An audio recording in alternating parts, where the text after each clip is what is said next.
कहानी की शुरुआत में हम कोलोराडो की एक जेल को देखते हैं जहां पर हजारों खतरनाक मुजरिम कैद हैं। ये कोई आम जेल नहीं बल्कि एक ऐसी हाई सिक्योरिटी जेल है जहां से भागना नामुमकिन समझा जाता है, क्योंकि यहाँ 24 घंटे गार्ड्स कैदियों पर कड़ी नजर रखते हैं और अगर किसी कैदी ने इस जेल से भागने की कोशिश की तो उसे ऐसी सजा दी जाती है जिसे देखकर बाकी कैदियों की भी यहाँ से भागने की हिम्मत टूट जाती है। और तभी हम इस जेल में रे नाम के कैदी को देखते हैं। रे कोई आम कैदी नहीं बल्कि वो एक ऐसा मास्टरमाइंड कैदी है जो पिछले 14 जेलों को तोड़कर भाग चुका है और अब पिछले कई दिनों से वो यहाँ इस जेल से भागने की प्लानिंग पर लगा हुआ है। अब यहाँ रे जेल के चारों तरफ नजर घुमाकर पूरे जेल का स्ट्रक्चर जान जाता है और रे को पता चल जाता है कि जेल का कौन सा हिस्सा कमजोर है। इसके बाद रे वापस अपने सेल में आता है और यहाँ से भागने के काम पर लग जाता है। अब यहाँ सबसे पहले रे सेल में बैठकर काउंटिंग शुरू कर देता है और जैसे ही 7 मिनट तक वो काउंटिंग करता है तभी वह देखता है कि गार्ड वापस आ चुके हैं, जिससे रे को पता चल जाता है कि गार्ड्स हर रोज 7 मिनट के लिए बाहर सिगरेट पीने जाते हैं।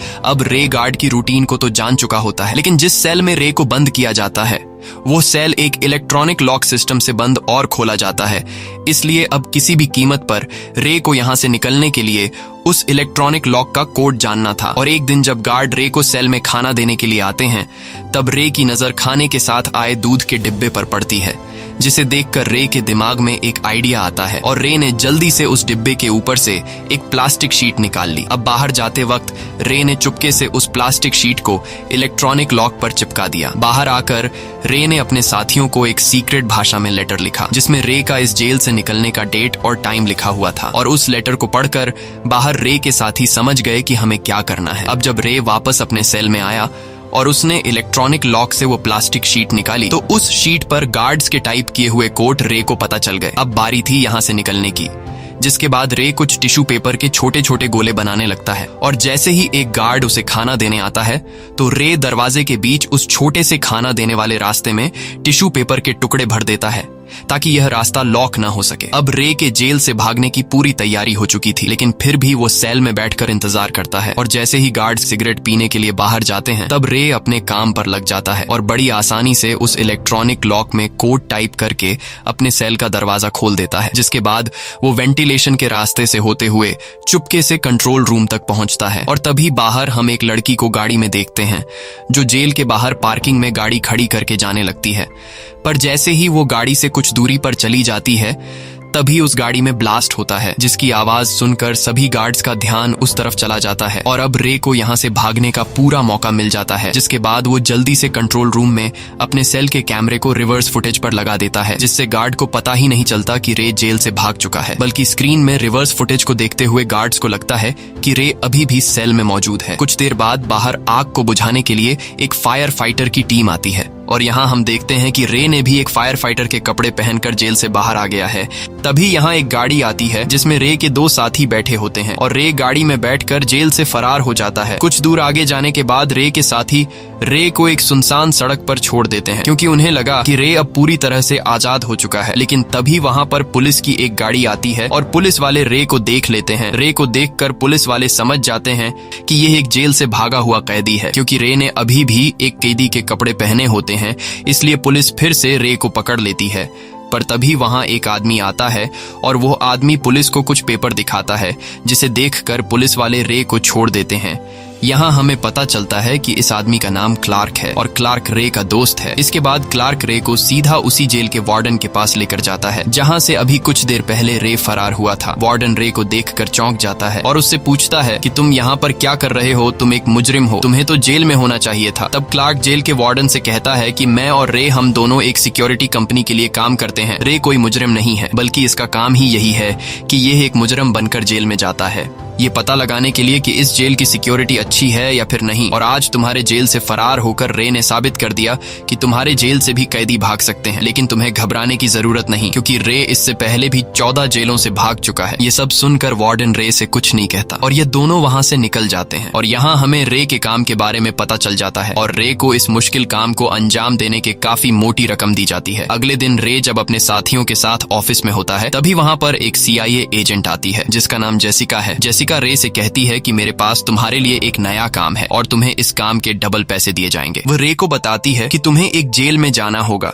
जिसे दुनिया का सबसे सिक्योर जेल माना जाता है। लेकिन वह जेल एक सीक्रेट जगह पर बनाया गया है, जिसके बारे में कुछ ही लोग जानते हैं कि वह जेल कहां पर है। इसलिए मैं चाहती हूं कि तुम उस जेल में जाओ और साबित कर दो कि उस जेल से भागा जा सकता है, क्योंकि यह काम तुम्हारे अलावा और कोई भी नहीं कर सकता। लेकिन तुम्हें डबल पैसे देने के लिए शर्त यह है कि जब तुम उस जेल में जाओगे तो तुम्हारी टीम तुम्हारी मदद नहीं कर सकती और किसी को भी पता नहीं होगा कि तुम कहां पर हो। यह सुनकर रे की टीम जेसिका का यह ऑफर रिजेक्ट कर देती है। तब वह लड़की रे को बहकाते हुए कहती है कि मैंने तुम्हारे बारे में बहुत कुछ सुना है, इसलिए अगर तुमने मेरा यह ऑफर रिजेक्ट कर दिया तो मैं समझ जाऊंगी कि तुमने जो 14 जेलों से भागने की किताब बनाई है वो सब झूठ है। यह सुनकर रे छिड़ जाता है और उस लड़की का ऑफर एक्सेप्ट कर लेता है। ऑफर एक्सेप्ट करने के बाद वो लड़की रे को पूरी प्लानिंग समझाने लगती है और कहती है कि उस जेल में तुम्हारा नाम एंथोनी होगा और तुम एक स्मगलर के केस में जेल जाओगे। तब रे कहता है कि अगर मैं उस जेल से भागने में नाकाम हुआ तब मैं उस जेल से खुद को कैसे छुड़ाऊंगा। ये सुनकर वह लड़की कहती है कि उस जेल के वार्डन का नाम रॉजर है और तुम उसे एक कोड कहना और तुम्हारा कोड है 310275। ये कोड सुनकर उस जेल के वार्डन को पता चल जाएगा कि तुम यहाँ इस जेल में सरकार की तरफ से आए हो, इसलिए वार्डन तुम्हें जेल से छोड़ देगा। लेकिन अब उस जेल में जाने से पहले रे की टीम छुपके से रे की बॉडी में एक ट्रैकर लगा लेती है ताकि इन्हें इसकी लोकेशन का पता चल सके। और जैसे ही रे मार्केट के बीच पहुंचता है तभी वहां पर एक ब्लैक कलर की गाड़ी आती है और उस गाड़ी में से मास्क पहने हुए कुछ लोग बाहर आकर रे को पकड़कर गाड़ी में डाल देते हैं। और वो लोग सबसे पहले रे के बॉडी के जिस हिस्से में ट्रैकर डाला गया था उसे निकाल देते हैं, जैसे उन्हें पहले से पता चल गया हो कि रे की बॉडी में ट्रैकर लगा है। और अब रे की टीम ये पता नहीं लगा सकती कि रे कहां पर है, क्योंकि उनको रे का सिग्नल नहीं मिल रहा होता। इसके बाद गाड़ी में वो लोग रे को बेहोश कर देते हैं और जब रे को होश आता है तो वो खुद को एक ऐसी जेल में पाता है जहां पर कोई भी दीवार नहीं होती और ये एक अलग तरह का जेल होता है। यहाँ सभी कैदियों को शीशे के सेल में बंद कर दिया गया होता है और हर एक कैदी पर ड्रोन की मदद से नजर रखी जाती है। यहाँ पर जो गार्ड्स होते हैं वो सभी अपने चेहरों पर ब्लैक कलर के मास्क पहने होते हैं, यानी कि ये कभी पता नहीं लगाया जा सकता कि कौन सा गार्ड किस वक्त कौन सी ड्यूटी पर आता है। ये सब देखकर रे घबरा जाता है और समझ जाता है कि यहाँ से निकलना आसान नहीं, इसलिए रे हार मानते हुए जेल के वार्डन के पास जाता है और रे जेल के वार्डन को वार्डन मार्श के नाम से पुकारता है। तब जेल का वार्डन कहता है कि मेरा नाम मार्श नहीं बल्कि मेरा नाम हॉब्स है और यहाँ पर मार्श नाम का कोई भी वार्डन नहीं है। ये सुनकर रे समझ जाता है कि यहाँ कुछ तो गड़बड़ जरूर है, इसलिए वह जेल के वार्डन को अपना कोड बताते हुए कहता है कि मेरा कोड है 310275। तब वार्डन कहता है कि तुम जो कुछ भी कह रहे हो मुझे उसके बारे में कुछ भी नहीं पता, बस मुझे इतना पता है कि मुझे तुम्हें यहाँ रखने के पैसे दिए जाते हैं और अब तुम्हें अपनी पूरी जिंदगी यहीं पर गुजारनी होगी। यह सुनकर रे समझ जाता है कि मुझे फंसाया गया है। इसके बाद रे को वापस उसके शीशे के सेल में ले जाया जाता है और अगले दिन अनाउंस होता है कि इस जेल में एक नया कैदी आया है जिसका नाम एंथनी है। ये नाम सुनकर इस जेल में माइकल नाम का एक कैदी होता है और माइकल एंथनी नाम सुनकर अलर्ट हो जाता है। इसके बाद एंथनी यानी रे बाकी कैदियों के बीच आ जाता है। तब रे एक नया कैदी होने की वजह से बाकी पुराने कैदी रे को घूरने लगते हैं और तभी कुछ कैदी रे पर हमला कर देते हैं, लेकिन रे खुद को बचाते हुए उनसे लड़ने लगता है। मगर रे अकेला था और बाकी कैदी बहुत सारे थे, इसलिए कैदी जब रे को मारने के लिए आगे बढ़ते हैं तभी यहाँ पर माइकल आ जाता है और माइकल कहता है कि अगर किसी ने भी एंथनी को हाथ लगाने की कोशिश की तो मैं उसकी जान ले लूंगा। ये सुनकर सभी कैदी पीछे हट जाते हैं क्योंकि माइकल यहाँ का सबसे पुराना कैदी है और सभी कैदी माइकल से डरते हैं। इसके बाद माइकल रे के पास आता है और रे से हाथ मिलाता है। तब रे उसकी मदद करने के लिए माइकल का शुक्रिया अदा करता है। अब यहाँ रे समझ जाता है कि अगर मुझे इस जेल से निकलना है तो मुझे यहाँ अपना एक दोस्त बनाना होगा, इसलिए रे माइकल का दोस्त बन जाता है। इसके बाद रे जेल के हर एक कोने को काफी बारीकी से देखने लगता है और यहाँ से भागने का रास्ता ढूंढने की कोशिश में होता है। तभी उसकी नजर एक आइसोलेशन सेल्स पर पड़ती है। यह एक ऐसी खतरनाक सेल होती है जहां पर उन कैदियों को रखा जाता है जिन्होंने जेल के रूल तोड़े होते हैं। वहीं माइकल की नजर रे पर होती है और माइकल देखता है कि रे जेल के हर कोने को काफी गौर से देख रहा है। ये देखकर माइकल रे के पास आता है और उसे कहता है कि मैं तुम्हारी किसी भी काम में मदद कर सकता हूँ। तब रे माइकल से कहता है कि मुझे इस आइसोलेशन सेल में जाना है। ये सुनकर माइकल कहता है ठीक है, वहाँ जाना तो बहुत ही आसान है। ये कहते ही माइकल रे पर हमला कर देता है और इन दोनों के बीच फाइट छिड़ जाती है। तब इनको लड़ाई करते हुए गार्ड आकर पकड़ लेते हैं और जेल का वार्डन कहता है कि इन दोनों को आइसोलेशन बॉक्स में डाल डाल दो जहाँ पर रे जाना चाहता था। इसके बाद उन दोनों को आइसोलेशन बॉक्स में डाल दिया जाता है और तभी यहाँ उन पर तेज लाइट ऑन कर दी जाती है, जिससे निकलने वाली हीट से इनका बुरा हाल हो जाता है और यह दोनों जमीन की तरफ सिर झुकाकर बैठ जाते हैं। तब यहाँ रे नोटिस करता है कि नीचे एक बड़ी लोहे की प्लेट लगी हुई है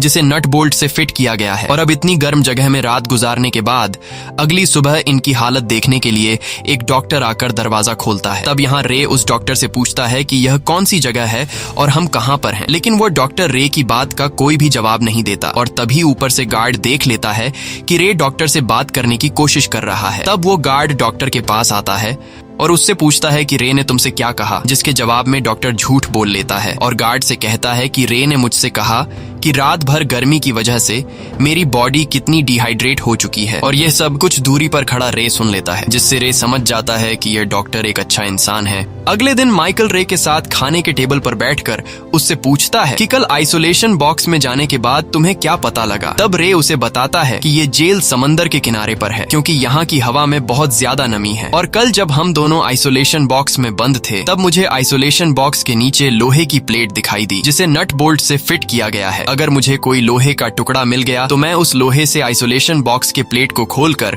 मैं इस जेल से निकल सकता हूँ। तब माइकल कहता है कि लोहे का टुकड़ा मैं ले आऊंगा और अगले दिन जेल का वार्डन माइकल को अपने पास बुलाता है और वार्डन माइकल से विक्टर नाम के एक आदमी के बारे में पूछता है, लेकिन माइकल वार्डन को विक्टर नाम के आदमी के बारे में कुछ भी नहीं बताता। तब वार्डन गुस्सा होकर माइकल को टॉर्चर करने लगता है, लेकिन माइकल कुछ भी बताने को तैयार नहीं था और मौका मिलते ही माइकल चुपके से एक लोहे का टुकड़ा चुरा लेता है और यहाँ हमें पता चलता है कि माइकल आया भी यहाँ इसलिए था। इसके बाद माइकल सीधा रे के पास जाता है और उसे चुपके से वो लोहे का टुकड़ा दे देता है। लोहे के टुकड़े को पाकर रे काफी खुश हो जाता है और समझ जाता है कि ये लोहे का टुकड़ा माइकल ने अपनी जान पर खेलकर हासिल किया है। यहाँ इन दोनों के बीच बातचीत शुरू हो जाती है। तब रे माइकल से पूछता है कि तुम यहाँ पर कैसे आए, जिस पर माइकल जवाब देता है कि मैं यहाँ बेगुनाह सजा काट रहा हूँ, मैंने कोई भी जुर्म नहीं किया और मुझे यहाँ इसलिए डाला गया है क्योंकि मैं विक्टर नाम के आदमी के लिए काम किया करता था और विक्टर अमीरों को लूट कर गरीबों में पैसे बांटता है और अब क्योंकि मैं विक्टर के लिए काम किया करता था इसलिए ये लोग मुझसे विक्टर का पता जानना चाहते हैं ताकि ये लोग विक्टर को पकड़कर उससे सारा पैसा छीन ले, लेकिन मैं इन्हें कभी भी विक्टर का पता नहीं दूंगा। अब माइकल रे से पूछता है कि तुम यहाँ पर कैसे आए। तब रे उसे बताता है कि मैं पहले एक वकील हुआ करता था, मैंने एक मुजरिम को सजा दिलवाई थी, लेकिन एक दिन वो मुजरिम जेल से भाग गया और उस मुजरिम ने मुझसे बदला लेने के लिए मेरे घर आकर उसने मेरी वाइफ को मार डाला। मेरी वाइफ के मरने के बाद मेरी जिंदगी उजड़ गई और बस उस दिन के बाद मैंने ठान लिया कि मुजरिम को सजा देना काफी नहीं बल्कि जिन जेलों में मुजरिम रहते हैं उन जेलों की सिक्योरिटी को चेक करना भी जरूरी है। इसलिए अब मैं एक सिक्योरिटी कंपनी के लिए काम करता हूँ और मैंने पिछले 4 साल में 14 जेल को तोड़कर भाग चुका हूँ। ये काम मैं इसलिए करता हूँ ताकि फिर से कोई मुजरिम जेल से छूटकर किसी वकील की फैमिली को नुकसान न पहुंचा सके, लेकिन अब मैं यहाँ पर फंस चुका हूँ क्योंकि मैंने 14 जेलों से भागने पर जो किताब लिखी थी वो किताब इस जेल के वार्डन के पास है और वार्डन ने मेरी किताब पढ़कर उन 14 जेलों के वार्डन्स ने जो गलतियां की थी इस जेल के वार्डन ने उन सभी गलतियों को सुधार कर ये जेल बनाई है। इसलिए इस जेल से भागना बहुत ही ज्यादा मुश्किल है, लेकिन अच्छी बात यह है कि जेल के वार्डन को अभी तक ये नहीं पता कि मैं ही 14 जेलों को तोड़कर भागने वाला रे हूँ, बल्कि मुझे वार्डन एंथनी नाम का एक कैदी समझता है। तब माइकल कहता है कि यहाँ मेरे और तुम्हारी तरह बाकी जितने भी कैदी इस जेल में मौजूद हैं वो सभी बेगुनाह है। ये जेल गवर्नमेंट की तरफ से नहीं बनाई गई बल्कि ये एक प्राइवेट जेल है। यहाँ पर लोग जेल के वार्डन को पैसा देकर अपने दुश्मनों को रखते हैं। अब यहाँ माइकल रे से कहता है कि लोहे का टुकड़ा तो मैंने तुम्हें दे दिया, अब हमें आगे क्या करना होगा। तब रे माइकल से कहता है कि हम दोनों को एक बार फिर से आइसोलेशन बॉक्स में जाना होगा। ये सुनकर माइकल साफ इनकार कर देता है और कहता है कि वहाँ पर बहुत ज्यादा गर्मी होती है। तब रे कहता है कि अगर तुम्हें यहाँ से निकलना है तो ये तो तुम्हें करना होगा। अब यहाँ माइकल मान तो जाता है, लेकिन वह रे से कहता है कि अगर मैं यहाँ से बाहर नहीं निकला तो मैं तुम्हें यही इस जेल में मार दूंगा। अब यहाँ रे माइकल को अपना प्लान समझाने लगता है और बताता है कि जब हम दोनों इस आइसोलेशन बॉक्स में जाएंगे तब तुम्हें जोर जोर से चिल्लाना है, जिससे जो गार्ड सीसीटीवी स्क्रीन से हम पर नजर रख रहे होंगे उन सभी का ध्यान तुम्हारी तरफ चला जाएगा और मैं मौके का फायदा उठाकर आइसोलेशन बॉक्स के नीचे के प्लेट खोल दूंगा और वहां से बाहर निकलकर ये देखूंगा कि हम लोग कहां पर हैं। माइकल को रे की प्लानिंग ठीक लगती है। इसके बाद माइकल खड़ा होकर एक कैदी को बुरा भला कहने लगता है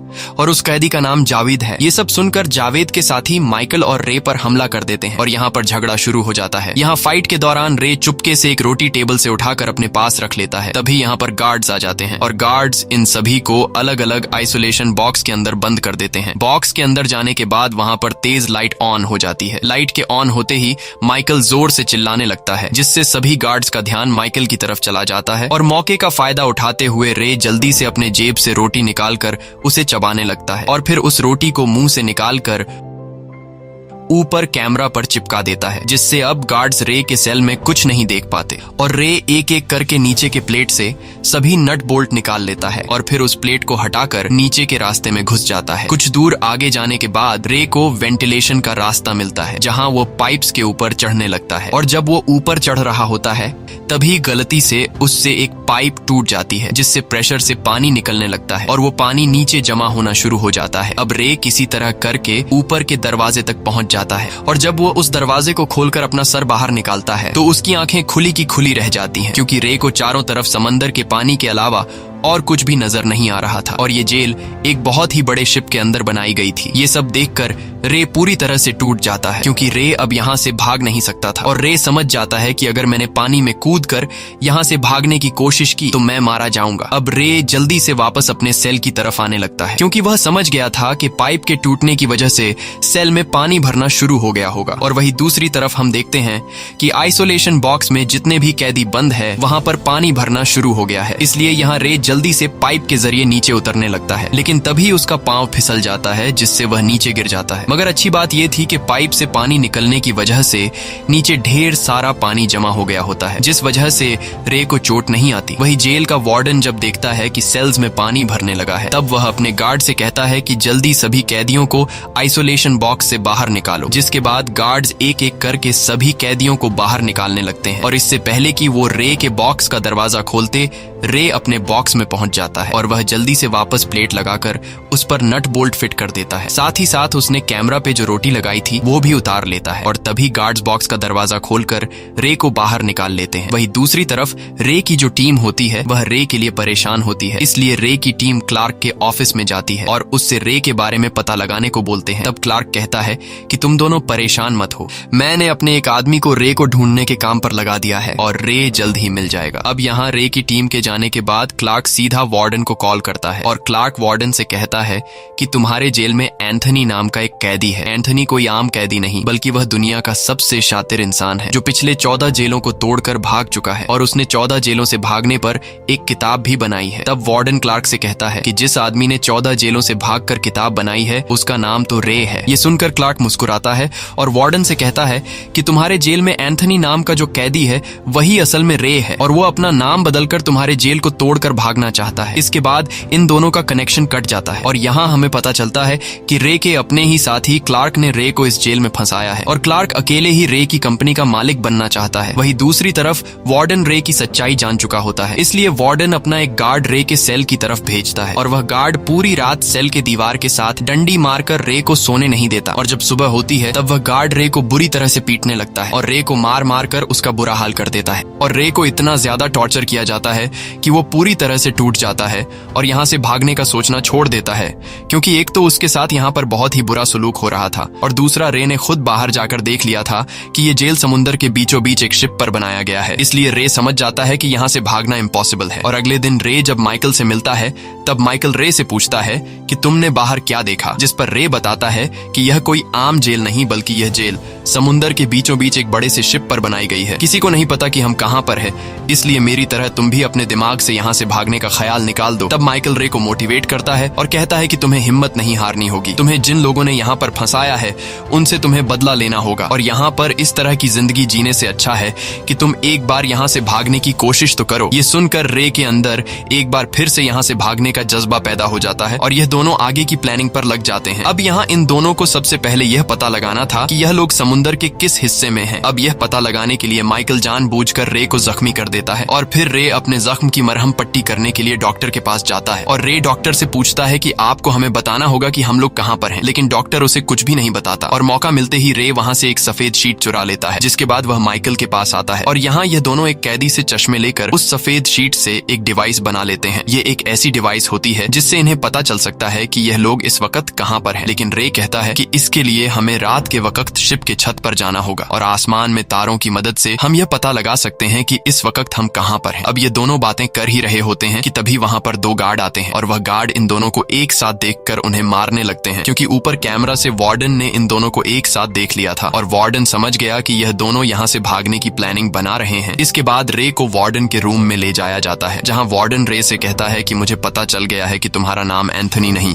बल्कि रे है। तुम वो आदमी हो जो पिछले 14 जेलों को तोड़कर भाग चुके हो और तुम उन 14 जेलों से कैसे भागे इस पर तुमने एक किताब भी लिखी है और मैंने तुम्हारी किताब पर इस पूरे जेल को बनाया है, इसलिए यहाँ से कोई भी नहीं भाग सकता। तब रे कहता है अगर तुम्हें मेरे बारे में पता चल गया है तो तुम मुझे यहाँ से जाने दो, क्योंकि तुम जानते हो कि मैं बेगुनाह हूँ। जिस पर वार्डन कहता है कि मैं तुम्हें यहाँ से क्यों जाने दूं, तुम्हें यहाँ रखने के मुझे पैसे मिल रहे हैं। तब रे वार्डन से कहता है कि मैं तुम्हें एक ऐसा राज बता सकता हूँ जिससे तुम्हें ढेर सारे पैसे मिल सकते हैं। तब वार्डन कहता है कि बताओ कौन सा राज है, और रे वार्डन को लालच देते हुए कहता है कि मेरी माइकल के साथ काफी अच्छी दोस्ती हो गई है और वो मुझ पर पूरा भरोसा करने लगा है, इसलिए मैं तुम्हें बता सकता हूँ कि विक्टर कहाँ पर है, लेकिन बदले में तुम्हें मुझे छोड़ना होगा। यह सुनकर वार्डन ज्यादा पैसा पाने की लालच में रे की बात मान जाता है और अब वार्डन रे और माइकल को एक साथ बैठने पर कुछ भी नहीं कहता। और जब भी वार्डन रे को विक्टर की इन्फॉर्मेशन देने के लिए बुलाता है तब रे वार्डन को गलत इन्फॉर्मेशन देकर चला जाता है और यह सब रे ने माइकल को भी बताया होता है कि मैंने वार्डन को विक्टर बताने का सौदा किया है। अब इन दोनों की प्लानिंग काफी अच्छे से चल रही थी, बस अब बारी थी कि इस जगह का पता चल सके कि ये लोग कहाँ पर हैं। तब रे माइकल से कहता है कि मैंने जो डिवाइस बनाई थी जिससे हमारी लोकेशन का पता चलेगा, उस डिवाइस को तुम जावेद को दे दो। जावेद पर कभी कोई शक नहीं करेगा, क्योंकि जावेद और इनकी आपस में कई बार लड़ाई हो चुकी होती है। इसके बाद माइकल जावेद के पास जाता है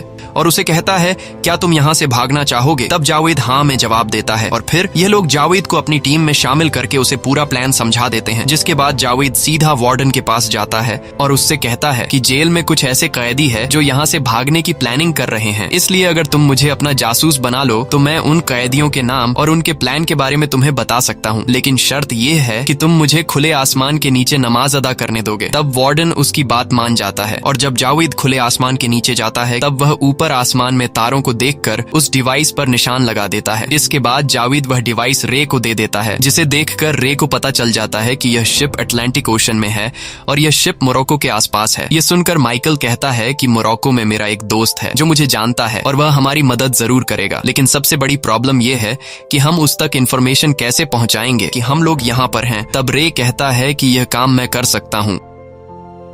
और रे सीधा जाता है डॉक्टर के पास और डॉक्टर से कहता है कि तुम जानते हो कि मैं यहाँ पर बेगुनाह सजा काट रहा हूँ, इसलिए तुम्हें हमारी मदद करनी होगी। अब पहले तो डॉक्टर रे की मदद करने को तैयार नहीं होता, लेकिन रे के बार बार कहने पर डॉक्टर उसकी मदद करने को तैयार हो जाता है और डॉक्टर सीधा कंट्रोल रूम में जाकर माइकल के साथी को मैसेज सेंड कर देता है और साथ ही साथ टाइम भी बता देता है कि इस टाइम पर तुम्हें यहाँ पहुँचना है। वहीं दूसरी तरफ जावेद वार्डन को बता देता है कि कल यहाँ से रे भागने वाला है और भागने से पहले रे ब्लॉक सी में झगड़ा करवाएगा। ये खबर सुनकर वार्डन रे पर नजर रखने लगता है और ब्लॉक सी यानी कि जहाँ पर झगड़ा होने वाला है वहाँ पर वार्डन सभी गार्ड्स को भेज देता है और जैसे ही सुबह होती है तब झगड़ा ब्लॉक सी में नहीं बल्कि ब्लॉक ए में होता है, यानी कि जावेद ने वार्डन से झूठ बोला था और यह इन तीनों का प्लान था। और इसी बात का फायदा उठाते हुए ब्लॉक ए से माइकल, रे और जावेद ये तीनों ऊपर की तरफ भागना शुरू कर देते हैं, लेकिन इससे पहले कि यह तीनों यहाँ से निकल पाते तब इस बात की खबर वार्डन को लग जाती है और वार्डन जेल के सभी दरवाजों को लॉक कर देता है, जिस वजह से अब यह तीनों के तीनों अंदर फंस जाते हैं। यहाँ रे जल्दी से कैमरा के वायर काटकर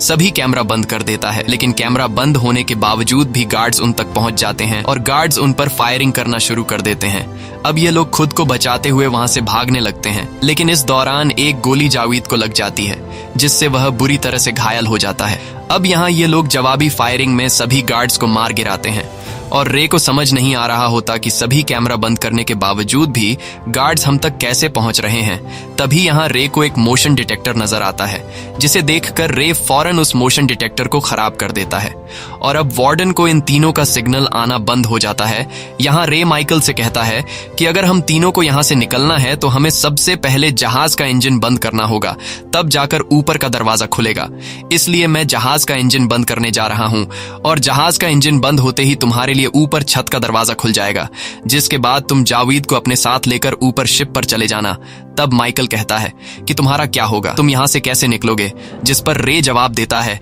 कि मेरे लिए परेशान मत हो, मेरे पास प्लान बी है जिसका मैं यहाँ से निकलने के लिए इस्तेमाल करूंगा। ये कहते हुए रे शिप के इंजन को बंद करने के लिए निकल पड़ता है और यहाँ माइकल जावेद को हिम्मत दिलाकर आगे बढ़ने को कहता है, लेकिन जावेद कहता है कि मैं अब और आगे बढ़ नहीं सकता क्योंकि गोली लगने की वजह से मेरा बहुत ज्यादा खून बह चुका है, इसलिए मैं जिंदा बच नहीं पाऊंगा। बस जाने से पहले तुम मुझे अपनी बंदूक दे दो। जिसके बाद माइकल जावेद को अपनी बंदूक दे देता है और न चाहते हुए वह जावेद को अकेला छोड़कर ऊपर छत की तरफ निकल पड़ता है। अब वहां पर जब गार्ड्स आते हैं तो जावेद इन सब पर गोलियां चलाता है और बड़ी बहादुरी से उनका मुकाबला करता है, लेकिन आखिर में गार्ड्स जावेद को गोलियों से छलनी कर देते हैं। वहीं दूसरी तरफ रे इंजन को बंद कर देता है और इंजन के बंद होते ही माइकल ऊपर के दरवाजे को खोल देता है और शिप के ऊपर आ जाता है। तभी वहां पर माइकल का साथी भी हेलीकॉप्टर लेकर पहुंच जाता है और हेलीकॉप्टर में मौजूद माइकल के साथी नीचे शिप पर मौजूद गार्ड्स पर गोलियां बरसाना शुरू कर देते हैं और माइकल दौड़ते हुए हेलीकॉप्टर तक पहुंच जाता है। हेलीकॉप्टर तक पहुंचने के बाद माइकल बंदूक उठाकर जो गार्ड्स उसका पीछा कर रहे होते हैं, माइकल उन पर गोलियां चलाकर उन्हें मार देता है। अब यहाँ हेलीकॉप्टर का पायलट माइकल से कहता है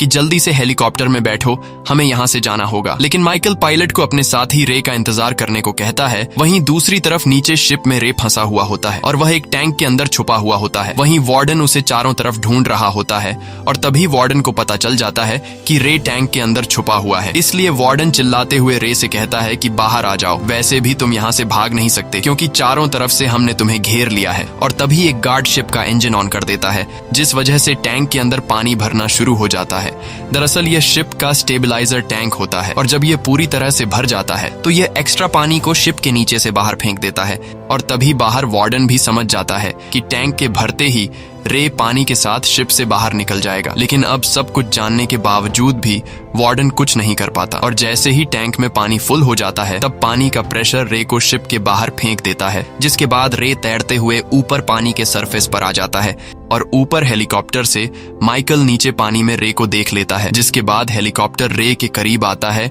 और माइकल हेलीकॉप्टर से रे के लिए नीचे सीढ़ी फेंक देता है, जिस पर रे ऊपर हेलीकॉप्टर की तरफ चढ़ने लगता है। लेकिन तभी शिप से वार्डन इन पर गोलियां चलाने लगता है और एक गोली माइकल के कंधे पर लगती है, जिससे माइकल घायल हो जाता है। यह देखकर रे को गुस्सा आ जाता है और रे भी उस तरफ गोलियां चलाने लगता है, लेकिन रे वार्डन को मारने के बजाय उसके पास रखे ऑयल के टैंक्स पर गोलियां चलाता है, जिससे ऑयल बाहर गिरने लगता है और तभी शिप पर एक जोरदार ब्लास्ट होता है, जिसमें वार्डन आग में जलकर मर जाता है। और फाइनली ये दोनों एक इम्पॉसिबल जेल को तोड़कर यहाँ से हेलीकॉप्टर में निकल जाते हैं और समुद्र के किनारे पर लैंड करते हैं, जहाँ पर एक गाड़ी इन्हें लेने आती है और उस गाड़ी में से वही जेसिका नाम की वह लड़की बाहर आती है जिसने रे को इस जेल में जाने का चैलेंज दिया था। और यहाँ पर रे को यह पता चलता है कि जेसिका माइकल की बेटी है और साथ ही साथ उसे यह भी पता चलता है कि माइकल का असली नाम विक्टर है, जिसके बारे में हमेशा वार्डन माइकल से विक्टर के बारे में पूछता था, क्योंकि वार्डन नहीं जानता था कि माइकल ही वही इंसान है जिसे वह ढूंढ रहा है, यानी कि माइकल ही विक्टर है। यहाँ रे को यह भी पता चलता है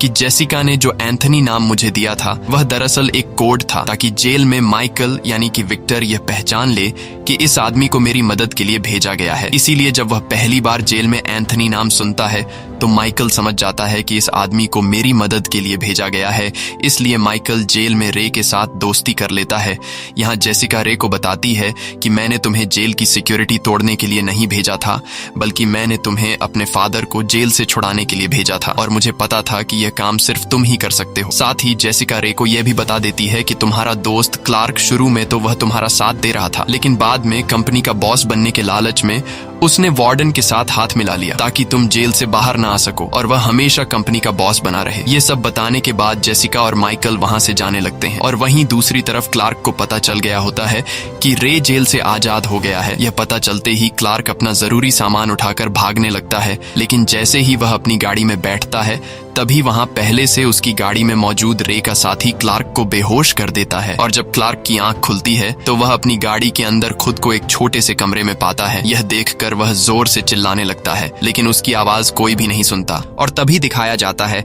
कि क्लार्क एक बड़े कार्गो शिप के एक कंटेनर में बंद है और किसी को नहीं पता कि यह शिप क्लार्क को कहां पर ले जाएगा और यह कंटेनर कई महीनों बाद भी खुलेगा या फिर नहीं। इसी के साथ ये कहानी खत्म हो जाती है। अगर आपको ये वीडियो अच्छी लगी हो तो हमारे चैनल को सब्सक्राइब और वीडियो को लाइक जरूर कीजिएगा।